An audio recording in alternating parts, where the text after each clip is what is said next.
Kumusta mga minamahal kong kapatid, maligayang pagdating sa ating channel. Alam nyo ba, yung sandali na humihinto tayo, humihinga ng malalim at kinikilala kung gaano nakarami ang ginawa ng Diyos para sa atin.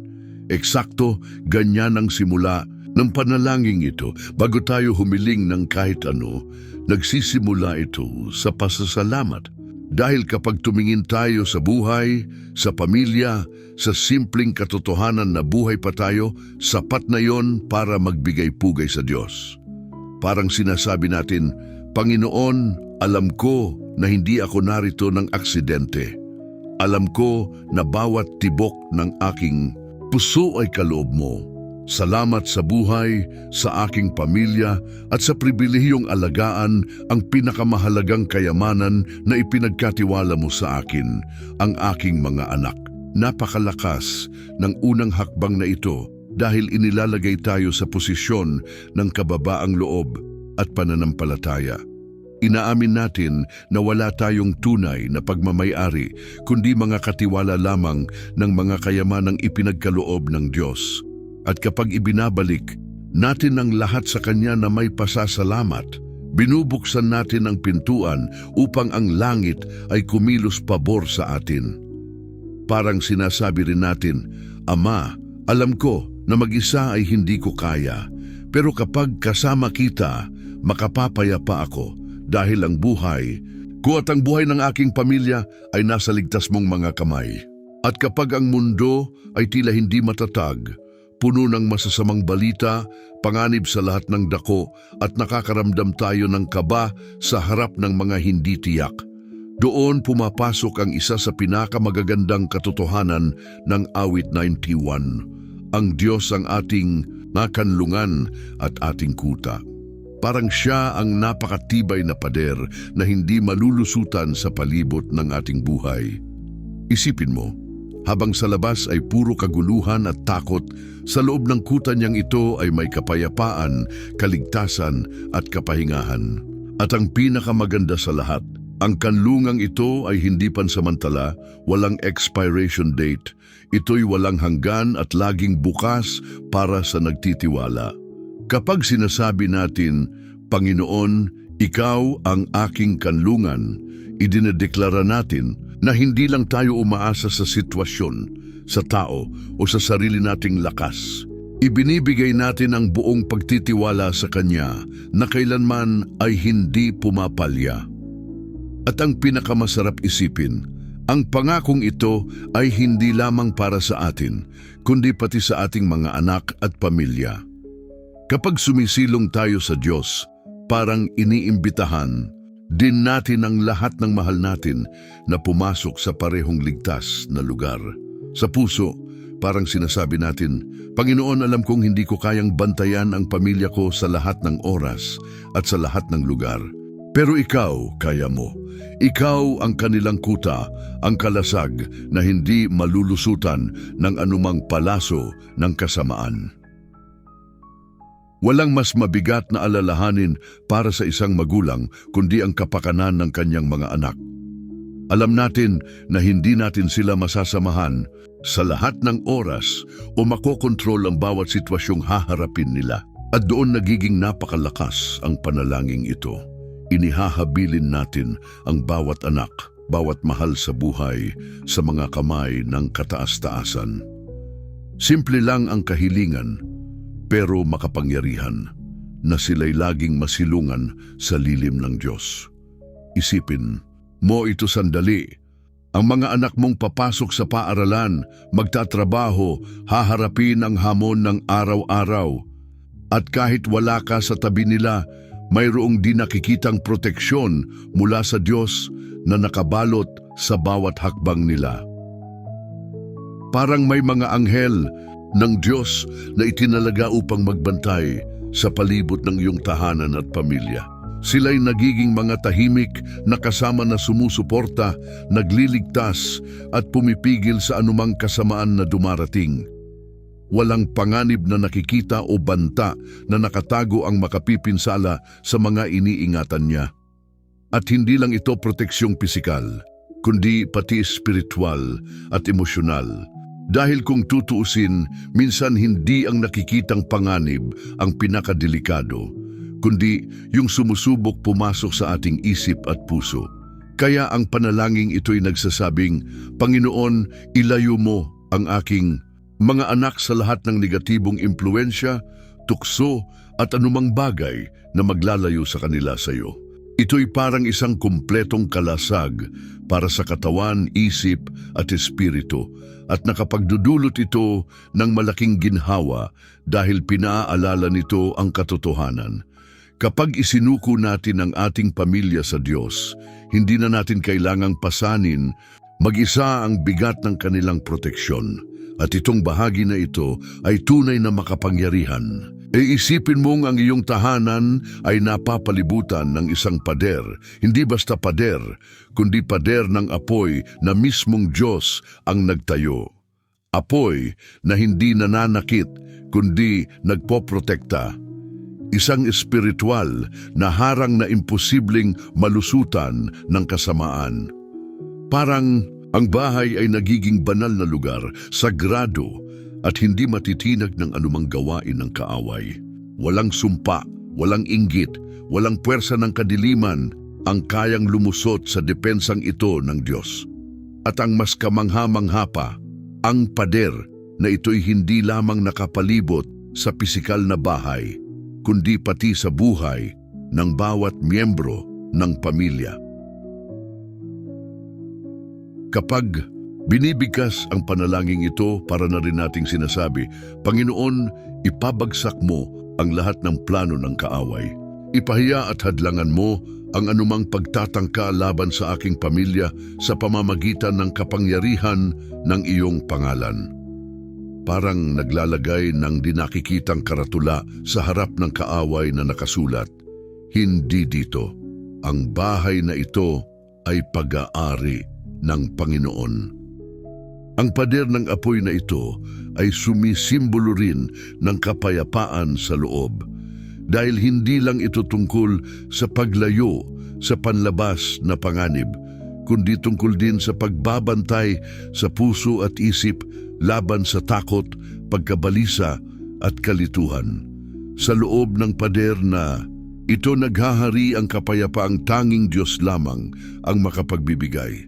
At ang ganda isipin na habang natutulog tayo, nananatiling nakatayo ang pader na ito. Habang nagtatrabaho tayo, kasama natin ito. Habang ang ating mga anak ay lumalakad sa kani-kanilang landas, kasama rin nila ang pader na ito. Proteksyon ito na walang tigil, 24 oras, walang palya, walang hangganan.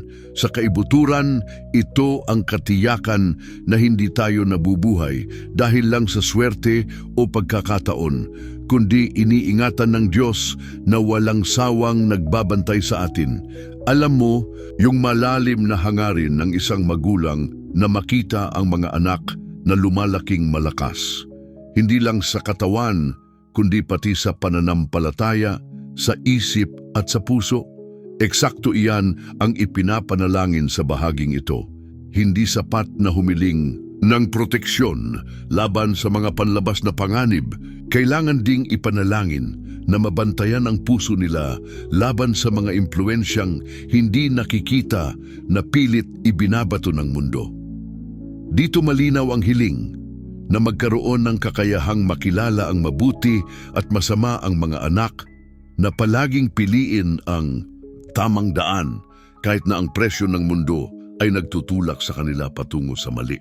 Panalangin ito na bigyan sila ng tapang na lumangoy laban sa agos, na manatiling matatag kahit parang bumabagsak ang lahat sa paligid. Parang sinasabi natin, Panginoon, protektahan mo hindi lamang ang pisikal na buhay ng aking mga anak, kundi empati ang kanilang isipan, damdamin at mga desisyon. Huwag mo silang hayaang malinlang ng mga kasinungalingan ng kaaway, ng mga tukso o ng mga tinig na nagtatangkang baluktutin sila. At napakaganda, ang panalangin ay humihiling na ang kanilang pagkakakilanlan ay maging ugat kay Kristo, Ibig sabihin, huwag nilang makalimutan kung sino sila, mga anak na minamahal, pinili at iniingatan ng Diyos. Sapagkat kapag alam ng isang tao kung sino siya kay Kristo, hindi siya basta-basta nadadala ng mga maling tinig. Bahagi rin itong paalala, higit pa sa pagpapalaki ng mabubuting anak para sa mundo, kailangan nating palakihin silang matatag sa espiritu, handang mamuhay sa katotohanan, pag-ibig at karunungan. At kapag ang isang puso ay iniingatan ng Diyos, nagiging matibay ito. Maaaring dumating ang takot, tukso o pagdududa, ngunit walang makakaalis sa taong nakatanim ng malalim sa pag-ibig ng Ama. Ngayon, isipin mo ito. Ano ba talaga ang gumagawa sa isang bahay bilang tunay na tahanan? Hindi ang mga dingding, kasangkapan o material na bagay. Ang tunay na nagpapabago sa isang lugar tungo sa kanlungan ay ang presensya ng Diyos na nananahan doon. At ito mismo ang panalangin na bawat sulok ng tahanan ay mapuspos ng kapayapaan at pag-ibig ng Diyos. Parang ang atmosfera ng bahay ay binabalot ng Espiritu Santo. Hanggang sa mismong pagpasok pa lang ng pinto, may kakaibang mararamdaman ang sinuman. Isang kapayapaang hindi kayang ipaliwanag pero ramdam sa puso. At mas malalim pa, ang healing ay hindi lang kawalan ng alitan o problema, kundi tunay na pagkakaisa, na ang bawat miyembro ng pamilya ay magtrato sa isa't isa ng may respeto, kabutihan at malasakit, na magkaroon ng bukas na pag-uusap, pag-unawa at suporta kahit sa pinakamahirap na sandali. Parang ang tahanan ay nagiging isang piraso ng langit sa lupa. Isang lugar kung saan isinasabuhay ang pananampalataya araw-araw, kung saan walang lugar para sa alitan, takot o sakit, kung saan sa halip na pagkakahati, naghahari ang pag-ibig. Sa halip na pangamba, naghahari ang kapayapaan. At ang pinakaganda, ang ganitong kapaligiran ay hindi lamang nagbabasbas sa mga nakatira roon, kundi nagiging ilaw din para sa iba. Ang pumapasok ay nakakaramdam ng kaibahan, ang nakikisalamuha ay nakakapansin ng gaan, at ang nagiging bahagi ng pamilyang iyon ay nakakaranas ng kaaliwan mula sa presensya ng Diyos. Parang idinedeklara natin, Panginoon, gawin mo ang aking tahanan na isang santuwaryo, kung saan malaya kang kumikilos, kung saan nakakasumpong kami ng kapahingahan, kung saan napapalakas ang mga ugnayan, at kung saan walang lugar ang kaaway. At dito natin nararating ang rurok ng panalangin, ang katiyakang kahit ano pa ang mangyari, itinakda na ng Diyos ang tagumpay. Paalala na walang sandatang gagawin laban sa pamilya ang magtatagumpay, sapagkat ang nagbabantay ay ang Panginoon ng mga Panginoon. Ang bahaging ito'y nagdadala ng halos nahahawakang pagtitiwala. Hindi lamang na ngayon ay iniingatan tayo, kundi maging ang bukas ay hawak na ng Diyos. Parang sinasabi natin, Panginoon, hindi ko alam ang hinaharap, pero alam ko kung kanino ako nagtitiwala. Alam kong ang mga plano mo para sa aking pamilya ay kapayapaan, pag-asa at kasaganaan. At hindi ito tungkol lang sa pag-survive sa mga laban ng araw-araw, kundi sa pamumuhay ng may matibay na paniniwala na laging may kalusugan, probisyon at kagalakan sa bawat yugto ng buhay. Paniniwalang laging may pagkain sa hapag, laging may lakas upang harapin ang mga pagsubok, at higit pa roon, mayroong sobra para maibahagi ang pagpapala sa iba.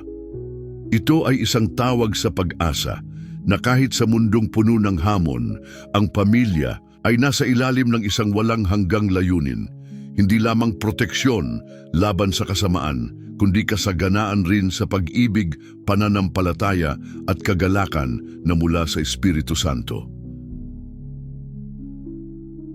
Pinaisil, sa kaibuturan parang idinedeklara natin, Panginoon, nagpapahinga ako sa iyo dahil alam kong ang kinabukasan ng aking pamilya ay nasa iyong mga kamay.